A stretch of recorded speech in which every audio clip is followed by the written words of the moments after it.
अस्सलाम वालेकुम मिनाज भाई, कैसे हैं आप? स्टोरी ये है कि मेरी नानी का घर नाज़िमाबाद में है। तो मेरी नानी ऊपर रहती थी और मेरे 2 मामू हैं, उनकी फैमिलीज़ दोनों नीचे रहते थे, नीचे के पोर्शंस में। हम होंगे मतलब 8th या 9th में होंगे हम लोग। नहीं, मेरा ख़्याल से 7 या 8 क्लास में थे और मेरी जो कज़िन है वो भी सेम मेरी एज की थी। उसका ये था कि वो ना दोपहर में सोती नहीं थी। जैसे स्कूल से आके हम सब बच्चे सो जाते हैं, तो वो नहीं सोती थी। तो वो क्या करती थी, वो बाहर निकल जाती थी चीज़ लेने के लिए। जैसे थोड़ा-सा आगे जाके गलियों में से आगे जाके दुकान थी, तो वहाँ से ना वो चीज़ लेने चली जाती थी। उसके साथ ऐसा हुआ शुरू में कि पहले तो वो ना उसकी तबीयत ख़राब होने लगी। वो एकदम से कहती थी कि मेरी तबीयत ख़राब हो रही है, ये हो रहा है, वो हो रहा है।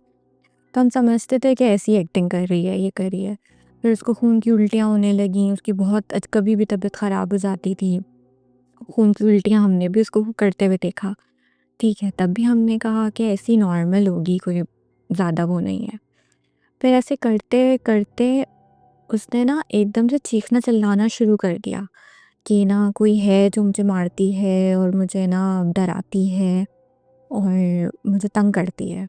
तो मेरी ममानी ने उसको पूछा कि तुम्हें कौन तंग करता है, क्या हो गया है? और ना एकदम से इतनी चीखें मारती थी कि हम लोग जब भी नानी के घर होते थे, क्योंकि उसकी तबीयत बहुत ख़राब थी, तो ना मेरी अम्मी भी वहीं रह रही थी, क्योंकि मेरे मामू ने कहा कि चलो कोई संभाले, तो मेरी अम्मी को भी बुला लिया था, तो हम भी वहीं थे। होता ये था कि उसके साथ ना वो चीखते चिल्लाती थी, उसके पाँव अकड़ जाते थे, उसके हाथ अकड़ जाते थे। बिल्कुल। और हम यानी मतलब मेरी छोटी ममानी और नानी और उनकी बड़ी ममानी, मेरी अम्मी, हम सब भी होते थे। तो हम उसको देखते उसके पाँव ना बिल्कुल लकड़ी की तरह ना अकड़ गए हैं और वो कहती थी मेरा पाँव छुड़वाओ, मेरा पाँव छुड़वाओ। वो जो है ना वो मेरा पाँव ना मरोड़ रही है और वो ये कर रही है, वो कर रही है, वो मुझे मार रही है, वो मुझे मारती है। और वो कहती है कि तुमने क्यों बताया अपने घर पे ना ये चीज़। तो हम लोगों ने तब भी हमने कहा कि पता नहीं ऐसा क्या है जो उसको इतना तंग करता है, क्योंकि एक्सट्रीम उसको ना रोज़ाना का उसका यही था। वो किसी भी टाइम वो रोती थी कि ये खड़ी हुई है, ये देखिए ना, आप लोग को नज़र नहीं आ रही, ये खड़ी हुई है, ये खड़ी हुई है, और आप लोग उसको देख नहीं सकते क्योंकि उसका चेहरा बिल्कुल जला हुआ है। वो कहती थी ये कोई औरत है, इसका चेहरा बहुत गंदा जला हुआ है और आप लोग ना ये देखिए, आप लोग के सामने खड़ी है, मेरा हाथ मरोड़ रही है, मेरा पैर मरोड़ रही है और ना आप लोगों को नज़र नहीं आ रहा। तो हम लोग खैर सब लोग उस पे पढ़ाई करते थे, तो उसके बाद वो ठीक हो जाती थी। एक दिन ऐसा हुआ कि एक दिन ऐसे ही इसको मेरी नानी के कमरे में ये थी और इसको सेम ऐसे ही दौरा पड़ा कि और इसके पाँव अकड़ गए। बिल्कुल ना, जैसे वाक़ई में ऐसा लग रहा था कि कोई मरोड़ रहा है इसके पाँव या हाथ। तो ना वो कहने लगी कि ना ये देखें, ये भी खड़ी हुई है और ये मुझे मार रही है, ये कर रही है। तो ना उतनी देर में जब उसको उस पे दम वग़ैरह करा, तो थोड़ी देर के बाद वो ठीक हो गई। वो ठीक हो गई तो मेरी नानी बराबर में ही लेटी हुई थी, तो मेरी नानी पर सोच सब सही हो गया। तो हम लोग नीचे चले गए और बस ऊपर मेरी अम्मी थी, मेरी नानी थी और वो थी मेरी कज़िन। तो वो मेरी नानी के बराबर में लेटी हुई थी। तो अम्मी ने मेरी बोला कि मैं दूसरे कमरे में गई हूँ, बस 1 मिनट के लिए, कि मैं अभी आ रही हूँ। तो अम्मी कह रही है मुझे इतनी ज़ोर से ना थप्पड़ मारने की आवाज़ आई, बहुत ज़ोर से। तो अम्मी गईं, तो अम्मी ने देखा कि नानी, क्योंकि नानी थोड़ा कम सुनाई देता था उनको, तो उनको नहीं पता लगा कि क्या हुआ।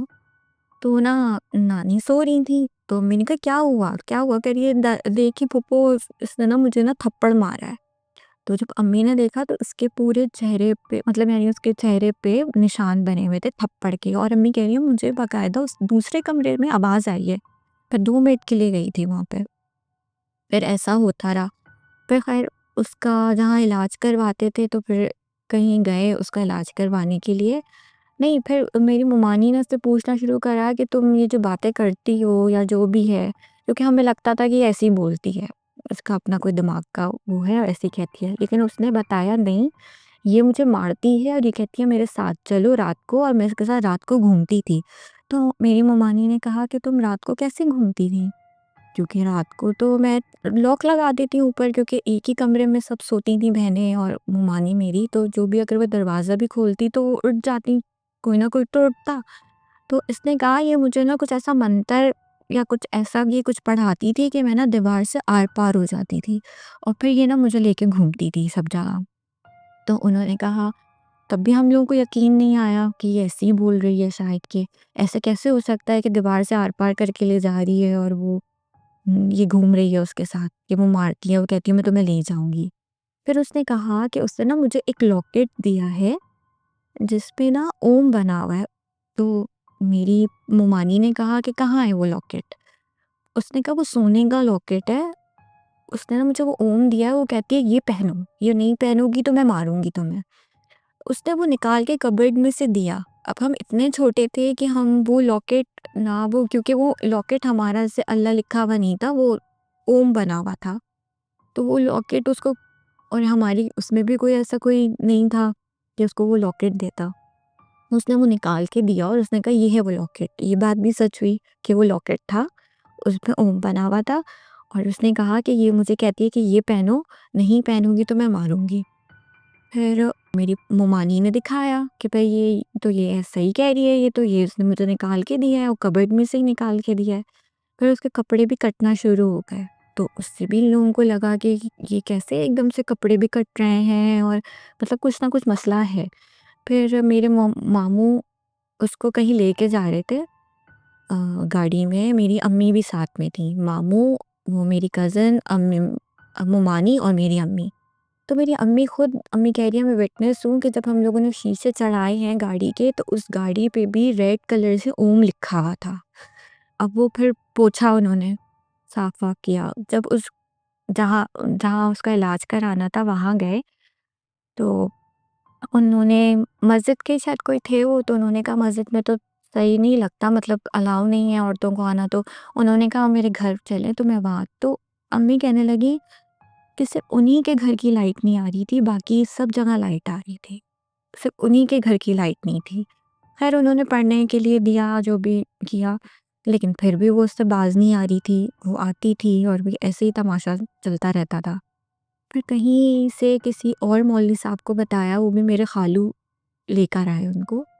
तो जब मेरे खालू वो नीचे थी अपने कमरे में, तो मेरे खालू ने उन मौलवी साहब को बुलाया, बताया ये बात है, बच्ची के साथ ऐसा है। तो वो आए, वो 2-3 अपने साथ में उनके थे मौलवी साहब के और वो भी आए आदमी। और वो जैसे ही कमरे में आए हैं ना, अच्छा उससे पहले ना मेरी जो कज़िन है, अब वो तो कमरे में थी। अब वो कह रही है कि ये ना मुझे आई है मुझे मारने के लिए कि कौन आ रहा है यहाँ पर? यानी कौन आ रहा है? कोई आ रहा है और ये मुझे मारने आई है कि उसको भगाओ यहाँ से, जो भी आ रहा है। अब वो मौलवी साहब भी ऐसे थे कि जैसे ही उन्होंने वो मेन डोर से एंटर हुए हैं ना, तो उन्होंने ना इधर देखा है ना उधर देखा है, वो सीधे कमरे में गए। वो सीधे उस ही कमरे में गए हैं जिस कमरे में मेरी कज़िन थी और वहाँ से उनके हाथ में ना छुरी थी। अब उस छुरी पे वो कुछ पढ़ रहे थे और उनको वो नज़र आ रही थी। उन्होंने ना वहाँ उसको ऐसे कुछ वार किया है, तो फिर ना वो वहाँ से निकल के बाथरूम में गई है। वो सीधा बाथरूम में गए और वहाँ पे भी उन्होंने शायद मेरा ख़्याल से कुछ 1 या 2, क्योंकि हम भी नीचे थे वहाँ पे खड़े हुए। तो उन्होंने वहाँ पे भी उसको कुछ पढ़ के कुछ छुरी से ऐसे किया है, अब हमें तो नज़र नहीं आ रही थी, वो हवा में उन्होंने कहा। फिर उसके बाद वो भागी। वो जो भागी तो फिर वो मेरी कज़िन पे नहीं चढ़ी। अच्छा वो एक फिर जब वो मेरी कज़िन पे नहीं चढ़ी, तो फिर बाद में एक और थी एंटिटी जो मेरी कज़िन के साथ थी, दोनों थीं।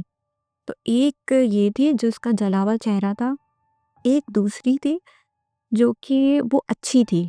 तो जब ये निकली ना, तो उसके बाद वो हावी होना शुरू हो गई जो अच्छी वाली थी। तो जो अच्छी वाली थी तो वो जो है मतलब उस टाइम पे तो चलो वो वाली तो चली गई, तो जो उसको वो करती थी, ये वाली आई। तो ये वाली हर वक़्त तो नहीं आती थी, लेकिन ये वाली ना चीज़ें बताती थी इसको। जैसे हमारे साथ खेल रही है और असल में ना उसका एक्सेंट बोलने का ये था कि वो बहुत ना फ़ास्ट बोलती है मेरी कज़िन, अभी भी बहुत फ़ास्ट बोलती है। लेकिन ना उसका लहज़ा बिल्कुल धीमा हो गया था, वो बहुत आराम-आराम से बोलती थी। वो हम कज़िन्स में से सिर्फ़ लड़कियों को पहचानती थी, लड़कों में से वो किसी को पहचानती भी नहीं थी और किसी के सामने जाती भी नहीं थी। फिर ना वो खेलते-खेलते एक दफ़ा हमसे कह रही है कि ना बस खेलते क्या बस खेल रही है, पर एकदम से कह रही है कि ये जो गमले रखे हैं ना बाहर के, इनको खोदो। तो हमने कहा क्यों खोदें? तो कहने लगी इसमें ना ताबीज़ मिलेंगे। तो हमने कहा कि ऐसे ही बोल रही है, ताबीज़ क्यों मिलेंगे इसमें से? वाक़ई में उसने वो गमलों में से मिट्टी हटाई है और उसमें से उसको ताबीज़ मिला। जो ब्लैक कलर की डोरी थी उस पे नॉट्स बनी हुई थी काफ़ी सारी। ये उसने कहा ये देखो ये ताबीज़ यहाँ से मिला और हमारे सामने ही निकाला उसने। हमने कहा पता नहीं इसको क्या हुआ है, अब वो तो चली गई है क्योंकि हमें पता नहीं था कि ये कोई दूसरी भी है साथ में इसके। फिर इसने ना मेरी अम्मी को ने मुझे बोला क्योंकि उस टाइम पे मेरी अम्मी ज़्यादा अटैच थी और वही देख रही थी। तो उसने मेरी अम्मी को कहा कि आप ना खालू को कॉल करें और ना नहीं सॉरी आप फूफा को कॉल करें। फूफो और फूफा ना बहुत परेशान है, लेकिन फूफा से कहें कि आप ना अपनी जो आपके ऊपर की छत है ना, उसको वहाँ जाएं, उसको चेक करें और उसमें से जो भी चीज़ें निकले ना, वो सारी मुझे लाके दिखाइएगा। तो अम्मी ने कहा पता नहीं अब ऐसे ही कह रही है या क्या है या बाकी में कुछ जो पहले का था। तो अम्मी ने कह लेंगे आप बोलें फूफा से, आप अभी कॉल करके उनको बोलें कि जो चीज़ निकले ना वही मुझे लाके दिखाएं, यहाँ ले आइएगा। तो ख़ैर अम्मी ने अब्बू को कहा कि चलो बच्ची है, कह रही है तो तुम जाके ऊपर छत पे देख लो कि कुछ ऐसा तो नहीं है। अब्बू ने कहा सही है। अब्बू ने जाके छत पे देखा, फिर अब्बू ने अम्मी को कॉल करी और ये बताया कि 3 तावीज़ निकले हैं, जिसमें से 2 तावीज़ ये काली डोरी वाले थे, जिसमें नॉट्स बनी हुई थी काफ़ी सारी और एक है वो टिश्यू पेपर में बंधा हुआ है। वो किसी कपड़े में बंधा हुआ है और काफ़ी पुराना हो गया है वो। तो ये चीज़ें मिली हैं, तो अम्मी को भी यकीन नहीं आया, तो अम्मी ने उसको बोला, उसने कहा बस आप ना खालू को बोले ले आएगा। तो अब्बू लेकर आए, अब्बू लेके आए तो वाक़ई में वो 2 तावीज़ थे जिसमें नॉट बंधी हुई थी काले धागे से और एक तावीज़ ऐसा था जिसको हम अम्मी ने हमारे सामने खोला, जो कि बहुत रखे-रखे काफ़ी पुराना हो गया था उसका कपड़ा। अम्मी ने उसको खोलना शुरू किया, तो वो फिर टिश्यू पेपर्स में बंधा हुआ था एक कुछ चीज़ थी और जैसे ही मैंने खोलना शुरू किया उसमें से इतनी खुशबू आने लगी। ऐसा लग रहा था जैसे इत्र और ये और हालाँकि जो इतना पुराना और आपकी छत पे रखा हुआ हो तो उसमें से एक अंदर से खुशबू कैसे आएगी? वो तो उड़ जाएगी। नहीं, उसमें से इतनी खुशबू आने लगी, फिर उसमें जब टिश्यू में खोला तो एक हड्डी का टुकड़ा था। वो किसकी हड्डी का टुकड़ा था, वो कहाँ से आया, क्या था नहीं पता और उसमें अ, मेरे ख़्याल से रेत थी, थोड़ी बहुत रेत थी जितना मुझे याद है और शायद कुछ पत ये इसके गुलाब के पत्ते थे, ये सब था। तो ये उसने फिर अम्मी ने उसको दिखाया तो उसने कहा ये फूफो ये बस जो भी है बहुत बुरा है, ये फेंक दें आप, इसको फेंकवा दें या आप समंदर में कहीं इसको डलवा दें, इसको ठंडा करवा दें, ये सही नहीं है। तो अम्मी ने हम लोगों ने ठंडा करवा दिया और कहा कि आप लोगों के हालात ठीक क्योंकि ये भी एक स्टोरी मेरी अपनी मेरी फैमिली की जादू वगैरह पे है, वो मैं फिर कभी सुनाऊँगी। तो ये थी, फिर उसके बाद वो तंग नहीं करती थी, वो बहुत अच्छी थी, लेकिन क्योंकि वो छोटी थी और सबने कहा कि नहीं इसका इलाज करवाना ज़रूरी है क्योंकि वो कभी भी किसी भी टाइम किसी को कुछ भी बता देती थी कि भाई तुम्हारे साथ ये मसला है तो वो ये कह रही है, वो ये कह रही है। तो फिर उसका इलाज करवाया, फिर इलाज करवाया तो काफ़ी अरसे के बाद उसका वो बिल्कुल ठीक हो गई फिर उसको हमने कभी एक आध दफ़ा ज़िक्र भी किया उससे इस बात का, लेकिन उसको कुछ भी याद नहीं था, कुछ उसको नहीं पता। फिर हमने कभी इसलिए उसको बोला भी नहीं कि खामख़ा में हम क्यों डराएँ उसको या क्यों बोलें, लेकिन ये हमने खुद देखा है उसकी कंडीशन, उसकी चीज़ें और एक-एक चीज़ सच थी। और वो जो भी चीज़ें थीं, वो दोनों एक साथ उस पे चढ़ी थीं और उन्होंने बाद में मौलवी साहब ने बताया भी था कि ये कहीं बाहर दोपहर में कहीं निकली है और इसके साथ क्योंकि वो नाज़िमाबाद में भी ऐसा होता है ना कि जो घर बने हुए हैं ना उसके बीच की जो गली होती है ना वो बहुत गंदी, उसको बोलते हैं गंदी गली। जो बंगलों की लाइन में एक गली आ रही होती है क्योंकि वहाँ लोगों ने बड़ा कचरा और चीज़ें फेंकी हुई होती हैं और छोटी सी गली होती है। वहाँ से कुछ लग गई और ये दोनों लग कर आई थी उसके साथ, एक अच्छी वाली भी, एक बुरी वाली भी। लेकिन अभी तक उसको ऐसा कुछ भी याद नहीं कि उसके साथ क्या हुआ, क्या नहीं हुआ। उसको अरसा लगा ठीक होने में लेकिन फिर वो माशाल्लाह से ठीक हो गई है अब वो नहीं है लेकिन ये एक बहुत बहुत अजीब सा एक्सपीरियंस था जो बहुत डरा देने वाला था।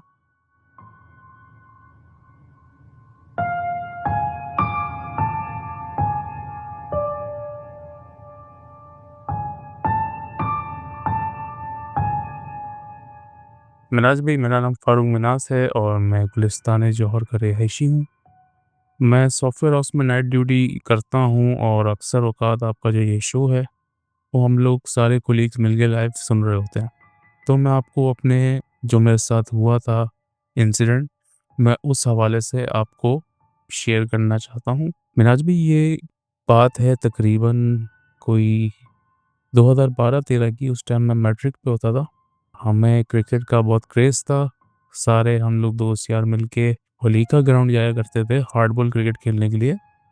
वीक में एक दफ़ा हमारा ये लाज़मी ऐसा सीन होता था ना, तो हम लोग गए सारे दोस्त यार, हमारी टीम होती थी और हम लोग आपस में ही खेलते थे या कभी कोई टीम साथ में हो जाए तो उनके साथ मिलके करते थे। तो बहरहाल हम लोग क्रिकेट खेलने गए। अब आपने वलीका ग्राउंड देखा होगा जो कि कराची यूनिवर्सिटी के अंदर बना हुआ है। वहाँ पर कोई वॉशरूम वगैरह की उस टाइम पे फैसिलिटी नहीं थी। तो मैंने क्या किया कि मैंने जाके बिना कुछ पढ़े हुए झाड़ियों में यूरिन पास कर दिया। और यूरिन पास करने के बाद मैंने बस इस तरीके से, ना तहारत वगैरह का कोई सीन हुआ, तो बहरहाल इस तरीके से मैं खड़ा हो गया और वापस क्रिकेट खेलने में अपना मशगूल हो गया। अच्छा, ये सीन हुआ। उसके बाद मगरिब की अज़ानों से पहले-पहले हम लोग घर आ जाते थे, तो मैं घर आया। मेरी वालिदा मुझे देख के परेशान कि फ़ारूक, तुम्हारी आँखें इतनी लाल क्यों हो रही हैं? तो मैंने कहा पता नहीं अम्मी क्यों हो रही है। बहरहाल वो बात को अनसुना कर दिया गया। मैं सो गया। अच्छा भाई, सीन ऐसा होता है कि फ़जर की अज़ान से तकरीबन आधा घंटा पहले मेरी आँख खुलती है और मैं ज़ोर-ज़ोर से चिल्लाने लगता हूँ बकौल मेरे घर वालों की, क्योंकि मैं तो होश में था नहीं। मेरी अम्मी बताती है मुझे कि मैं उठता था फ़जर की अज़ान से आधा घंटा पहले और मैं ज़ोर-ज़ोर से चिल्लाता था और गैलरी की तरफ इशारा करता था कि वो औरत है, वो मुझे लेने आई है और मुझे छोड़ो, मुझे जाना है उसके साथ। तो बहरहाल एक दिन, पहला दिन ये हुआ, बहुत मुश्किलों से मेरे घर वालों ने मुझे कंट्रोल किया। मेरे वालिद साहब बताते हैं कि मेरा कज़न भी उस टाइम मेरे साथ होता था। तो वो बताते हैं कि जब हम आपको कंट्रोल करने लगते थे तो आपके पास इतनी पावर होती थी कि समझ लो कि आप 10 बंदों पे भी भारी हो जाओ, इतनी आपके अंदर ताकत आ जाती थी। तो बहरहाल पहला दिन गुज़रा इस तरीके से और मेरे कज़न्स वग़ैरह ने मुझे, कज़न मेरे वालिद साहब ने, क्योंकि ज़ाहिर-सी बात है इस तरीके से अचानक से कोई बंदा उठे और गैलरी की तरफ इशारा करे कि वो मुझे औरत नज़र आ रही है, जो कि मुझे लेने आई है और मुझे उसके साथ जाना है। तो बहरहाल मैं ज़िद करता था और गैलरी की जो ग्रिल्स होती हैं, उनको झंझोड़ता था जाके कि मुझे यहाँ से निकलना है। तो बहरहाल पहला दिन ऐसा होता है और फिर जैसी फ़जर की अज़ान होती थी, मैं सो जाता था, बकौल मेरी अम्मी के, कि मैं सो जाता था। दूसरा दिन फिर से मैं उठा और अब की बार मैं अपने घर वालों से कह रहा हूँ कि अम्मी, मुझे मार दो, मुझे जान से मार दो। और मैं किचन की तरफ भागता था और नाइफ़ पकड़ के मैं बोलता था कि अम्मी, ये नाइफ़ से मुझे आप कत्ल कर दो, मुझे कोई हक नहीं है जीने का इस दुनिया में, मैं उस औरत के पास जाना चाहता हूँ। तो बहरहाल इस तरीके से होता रहता था। पहला दिन हुआ, दूसरा दिन हुआ, मेरे घर वाले परेशान। मेरे वाले साहब बोलते थे कि ये कोई, इसका कोई दिमागी मसला हो गया है, पता नहीं क्या इश्यू हुआ है। बहरहाल वो इस तरीके से इस बात को अनसुना कर देते थे। लेकिन मेरी अम्मी जो है ना, वो मुझसे बहुत मोहब्बत करती हैं और अभी तक करती हैं। मेरी अम्मी ने मेरा साथ नहीं छोड़ा। मेरी अम्मी बोलती थी, मेरे मतलब तिल आयतुल कुर्सी वगैरह कुछ पढ़ती थी और जो भी था मैं काम डाउन हो जाता था उस टाइम पे। बहरहाल 3 दिन हो गया। 3 दिन तक ये सीन चला। चौथे दिन मैं दोबारा वही फ़जर की नमाज़ से आधा घंटा पहले उठता हूँ और अपने घर वालों को बोलता हूँ कि अम्मी, मेरे ना गर्दन में से पाँव निकल रहे हैं। और बाकायदा उस टाइम मैं होश में हूँ और वो मुझे दिखते भी थे कि मेरे गर्दन में से मेरा पाँव निकल रहा है। मेरे मतलब फेस के, मतलब सर के मतलब जो ये मेरा हेड है, इससे मेरे हाथ निकल रहे हैं और मैं अपने घर वालों को बोल रहा हूँ, अम्मी मेरी ज़िंदगी तबाह हो चुकी है, मैं यकीन करो देखो एबनॉर्मल जैसा दिख रहा हूँ, मतलब मैं ऐसा एबनॉर्मल हो गया हूँ कि मेरे गर्दन में से भी हाथ-पाँव निकल रहे हैं और मेरे माथे से भी, मतलब इस तरीके से मैं इस तरीके की बहकी-बहकी बातें करता था और मेरे घर वाले मुझ पे दम करते थे, दरूद करते थे। तो बहरहाल उस तरीके से फिर मैं वही फ़जर की अज़ान से आधा घंटा पहले उठता था, ये सारा जो एपिसोड होता था ये चलता था। उसके बाद जैसे ही अज़ान होती थी, मैं बिल्कुल काम डाउन होके सो जाता था। फिर उसके बाद दोपहर में जब भी अगले दिन उठा तो उसके बाद सब कुछ नॉर्मल है। मेरी अम्मी बहुत परेशान हो गई और उनको कुछ समझ नहीं आ रहा था कि क्या किया जाए। तो उन्होंने मेरी खाला से डिस्कस किया। मेरी खाला जो कि अभी इस दुनिया में नहीं है, अल्लाह पाक उनकी मग़फ़िरत करे। तो उन्होंने कोई रेफ़रेंस निकाला, हमारे ख़ानदान में कोई एक बड़े आलिम हैं, उनका कोई दोस्त है जो कि पाकिस्तान चौक में दक्खनी मस्जिद में बैठते हैं और वो फ़ी सबीलिल्लाह इलाज करते हैं ना। मेरे घर वाले मतलब मेरी अम्मी मुझे लेके गईं वहाँ पर और उसके बाद मेरा वहाँ से इलाज ऐसे हुआ मिनाज भाई, तो उनका एक अस्थाना बना हुआ था और वहाँ मेरे वालिद साहब मुझे लेके गए। तो अच्छा मज़े की बात, वो आलिम जो थे वो बोलते भी नहीं थे कुछ। अभी उनका भी रिसेंट में गया था तो पता चला था उनका भी इंतकाल हो चुका है, उनका कोई असिस्टेंट है वो वहाँ बैठता है। तो बहरहाल उनका जो हुलिया था वो ऐसा था कि उनके लंबे बाल थे और फुल माशाल्लाह से नूरानी उनका चेहरा, उनकी लंबी दाढ़ी ना, और वो किसी से हम कलाम नहीं होते थे, वो बात नहीं करते थे किसी से भी। वो जस्ट अपना ये कि उनको उनका जो इलाज करने का तरीका होता था वो ऐसा होता था कि उनके पास मतलब मेरे जिस्म का कोई भी शर्ट है या कोई एक्सवाईज़ेड मैंने जो पहना हुआ है, उसका एक छोटा-सा टुकड़ा उनके पास लेके जाना होता था और वही हम लेके गए। तो उन्होंने वो जो टुकड़ा है वो अपने मुँह में डाला और उसके बाद अपना दिल जैसे नहीं मतली टाइप होता है, इस तरीके से मुँह अपना बना के वो फ़ौरन से उसको कपड़े को बाहर फेंका और मेरे तरफ गुस्से से देखने लगे वो। गुस्से से देखा और फिर उसके बाद मैं बच्चा था उस टाइम पे, मैं भी थोड़ा घबरा गया। मैंने कहा ये क्या सीन हो रहा है? उन्होंने एक ब्लैंक पेपर पे कुछ मतलब उनके पास आबे ज़मज़म का पानी टाइप था, उससे उनके पास एक कलम भी था। कलम को वो आबे ज़मज़म में डिप करके पानी में कुछ उन्होंने मुझे लिख कर दिया। उसके बाद वो बातचीत नहीं करते थे, उनका जो आगे असिस्टेंट था उनके पास गए हम, तो उन्होंने बोला कि इस पर्चे को पानी में डाल के आपने डेली पीना है। अल्लाह पाक की जो ज़ात है वो शिफ़ा देने वाली है और बस ये जो लोग होते हैं ये वसीला होते हैं उनके। वो दिन है, आज का दिन है अल्हम्दुलिल्लाह। मेरे मामलात जो है अल्लाह का शुक्र है आहिस्ता-आहिस्ता करके क्लियर होना शुरू हो गए। अच्छा फिर उसके बाद मतलब वही खाला के थ्रू, उन आलिम के थ्रू हमने, हमारे जो ख़ानदान में आलिम थे, उनके थ्रू उन्होंने पता लगवाया कि ये क्या हुआ था इस बच्चे के साथ, काइंडली इस हवाले से थोड़ी-सी डिटेल्स दें।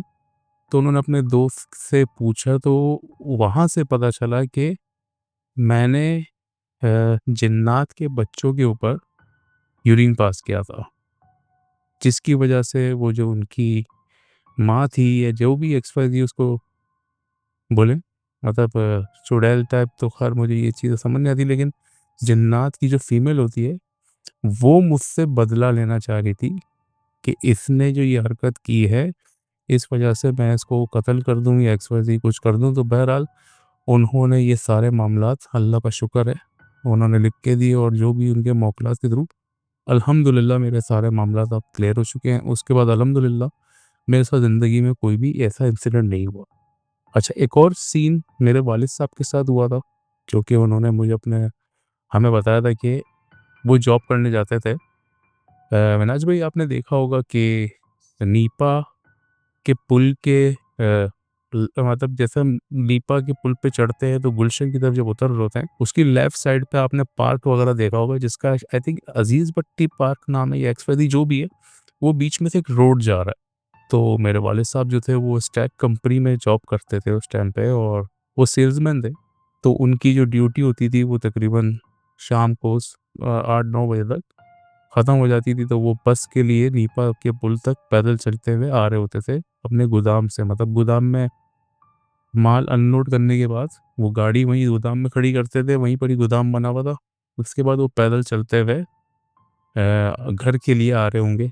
तो वो मुझे बताते हैं कि मैं जैसे ही उस गली से चलता हुआ आ रहा था, तो मैंने देखा कि एक दूर से एक बंदा उनको दिख रहा है, जो कि 2 बैग्स लेके खड़ा हुआ है। तो ये और बिल्कुल सन्नाटा था उस टाइम पे। उस टाइम पे 9 बजे तक भी सन्नाटा, 9-10 बजे तक बिल्कुल सन्नाटा हो जाता था।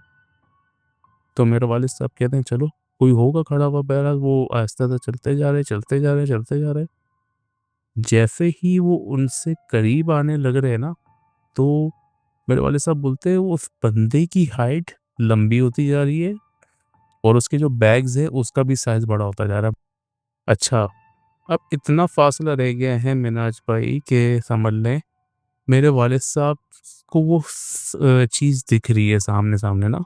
तो मेरे वालिद साहब बताते हैं कि उसकी हाइट जो है वो तकरीबन कोई 20 से 25 फीट की है और उसकी आँखों के मतलब उसकी एक छोटा-सा मुँह है, उसकी आँखों के अंदर दिया जल रहा है और वो स्टिल बैग लेके खड़ी हुई है और मेरे वालिद साहब उसको देखते-देखते उनको बताते हैं कि मेरे जिस्म के जितने भी बाल हैं, जिसको रोंगटे बोलते हैं, वो सब वो मतलब खड़े हो गए और मेरे वालिद साहब आयतल कुर्सी का विर्द करते-करते उसके बराबर से निकल गए। उसके बाद मतलब मेरे वालिद साहब का डेली आना-जाना होता था, तो मेरे वालिद साहब बताते हैं उस दिन मुझे वो चीज़ दिखी, बट उसके बाद अल्लाह का शुक्र है वो आज तक मुझे वो चीज़ नहीं दिखी। लेकिन मैंने कहा चलो ये भी एक छोटा-सा इंसिडेंट था, ये मैंने कहा आपसे शेयर कर लूँगा।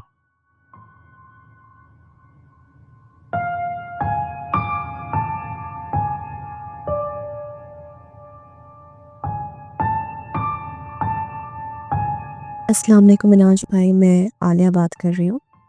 I am from India, Mumbai. और मेरा होम टाउन जो है वो फैज़ाबाद, उत्तर प्रदेश का है। आज जो मैं आप लोगों को स्टोरी बताऊँगी वो मेरे होम टाउन की बताऊँगी। मेरी मम्मा के जो मामू हैं वो हमारी नाना लगे। सो बेसिकली ये उनके घर की स्टोरी है। उनका जो घर है वो पूरा घर ही हॉन्टेड है, जो फैज़ाबाद में है। जैसे घरों में, बड़े-बड़े घरों में ऐसे दलानें होती हैं, जैसे कि गाँव के घरों में होती है। बीच में सहन होता है और छतें होती हैं। वैसे ही उनके घर में 4 दालान थी और बीच में एक सहन था। और ऊपर जो है वो 2 लेवल का टेरेस या छत कह लें, वो था। तो एक टाइम की बात है, गर्मियों का टाइम था। अच्छा, ये इंसिडेंट जो हुआ वो उनकी बेटी के साथ हुआ। गर्मियों का टाइम था। वो लोग चारपाई बिछाकर आँगन में ही लेट गए, रात का टाइम था। तो उनकी बेटी का नाम मैं शेयर तो नहीं करूँगी, लेकिन चलिए समन ले लेते हैं, समन नाम ले लेते हैं। तो समन आपा भी लेटी, उनकी भी चारपाई थी। और अच्छा, उनकी चारपाई के जस्ट सामने जो था स्टेयरकेस थी छत की। उनके घर में 2 स्टेयरकेस है छत पे जाने के लिए, जो एक फ्रंट में थी जहाँ पे वो लेटी हुई थी और एक जो थी वो थोड़ा-सा साइड में थी, दूसरी स्टेयरकेस। रात में तकरीबन 2 या 3 बजे का टाइम था। वो बताती हैं कि मेरी आँख खुली एक पायल की आवाज़ से। उन्हें लगा कि उनके सामने वाली जो स्टेयरकेस है वहाँ पे एक औरत है जिसने लाल कलर का ड्रेस पहना हुआ है। और वो लेडी का बैक साइड जो है वो उनकी तरफ है और वो ऊपर जा रही है चढ़ के छत पर। और उसने पायल पहना हुआ है और उसकी आवाज़ जो है वो इन्हें आ रही है। इन्होंने देखा कि ये कौन है, क्या है, ये ऊपर जा रही है छत पे। एक औरत है लाल कलर का कपड़ा पहने हुए। इनका ये देखना ही था। वो औरत ने छलांग लगा ली दूसरी स्टेयरकेस पे।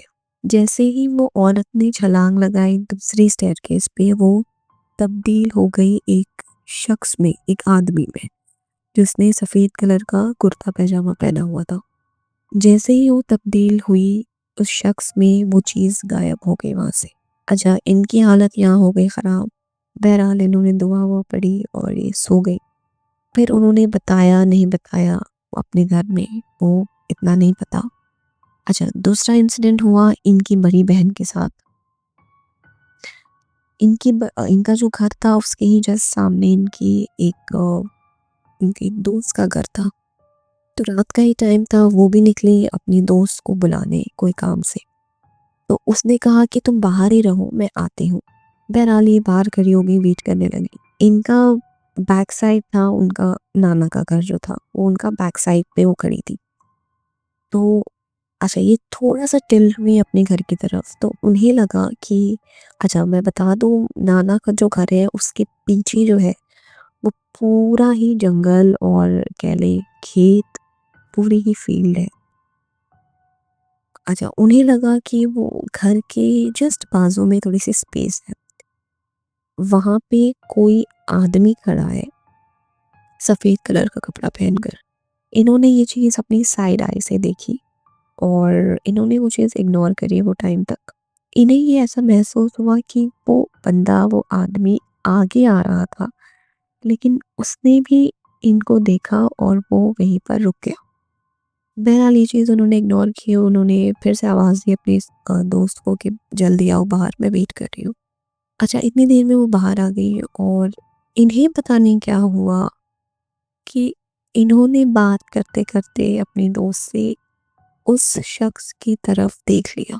और जब उन्होंने देखा तो अ, वो शख्स भी नहीं देख रहा था और वो शख्स की जो शक्ल थी वो इस तरह वो बताती है कि वो एक बहुत बड़ा लंबा-चौड़ा एक आदमी था जिसने वाइट कलर का शलवार कमीज़ पहना था और उसके बहुत बड़े बाल थे, बहुत बड़े। आई थिंक शोल्डर्स तक आते होंगे और उसकी बड़ी-बड़ी आँखें थी लाल। उसकी जो नाक थी वो बताती हैं उसके नी तक आती थी, उसके घुटने तक आती थी उसकी नाक। और वो इनको ही देखकर वो शख्स मुस्कुरा रहा था। तो जब इन्होंने ये चीज़ देखी तो ये तो ऑन द स्पॉट वहीं पर जो है बेहोश हो गई। और भी काफ़ी चीज़ें थी जो और मेंबर्स के साथ हो रही थी। जब ये सब बातें, बहुत ज़्यादा इंसिडेंट्स ये सब होने लगे, तो एक आलिम को बुलाया गया। तो उस आलिम ने उन्होंने वो बताया कि तुम्हारे पूरे घर में ही एक जो एकदम खराब, एकदम गंदी वाली जो शय रहती है वो है, और वो एक नहीं है, उसकी पूरी खानदान है तुम्हारे घर में। और जो तुम्हारा किचन की जो दालान है, किचन का जो सेक्शन है, अच्छा उसके पीछे भी काफ़ी स्टोर रूम है किचन से लगे हुए। वो सेक्शन जो है वो पूरी दालान ही इन लोगों से भरी हुई है। और एक उन्होंने इशारा किया कि एक दालान के जो कॉर्नर में एक रूम है, वो इन लोगों का मेन स्पॉट है। वैसे तो तुम्हारे पूरे घर ही में है इन लोग, लेकिन किचन वाली दालान एंड दैट साइड कॉर्नर वाला बेडरूम, ये जो है उन लोगों का मेन स्पॉट है। और ये चीज़ इतनी गंदी है कि आप अ, आप लोगों की जान पर भी बन सकती है। बहरहाल वो मेरे नाना का खुद का घर है, तो वो इतनी ईज़िली उस चीज़ को नहीं लेट गो कर सकते। तो और काफ़ी आलिम वग़ैरह, काफ़ी मौलाना वग़ैरह आए इस चीज़ को सॉल्यूशन करने, लेकिन अभी तक इस चीज़ का सॉल्यूशन नहीं मिला है। और मिनाज भाई यकीन करें, हम कभी भी हमारा अ, जाना होता है हमारे नाना के घर पे, तो हम उस साइड देखते तक नहीं है, किचन वाली साइड। आप यकीन करें, आप दिन में भी जाएँगे तो इतना अंधेरा वहाँ लगेगा आपको, कोई उजाला नहीं, नथिंग। बहुत डल, बहुत ही डार्क रहता है वो पूरी दालान। और स्पेशली कहा जाता है कि कोई भी न्यूली मैरिड अगर कोई लेडी आए तो उस तरफ ना जाए या उस तरफ देखे तक नहीं, क्योंकि वो चीज़ वहाँ से उसे अट्रैक्ट कर सकती है एंड बहुत डेंजरस है ये चीज़। बहरहाल हमारे नाना और उनके बेटा बेटियाँ कभी आते जाते भी हैं। और मेरे नाना अब वहाँ से हट के लखनऊ में शिफ्ट हो गए हैं, बट वो कभी भी जाते हैं अपने घर तो वो 1 हफ्ते से ज़्यादा नहीं रुकते, क्योंकि उन आलिम ने इन्हें कहा था कि 1 हफ्ते से या 1 महीने से ज़्यादा आपको इस घर में नहीं रुकना है, क्योंकि ये चीज़ आपकी जान पे है और कभी भी कुछ भी कर सकती है आपको और आपके फैमिली मेंबर्स को।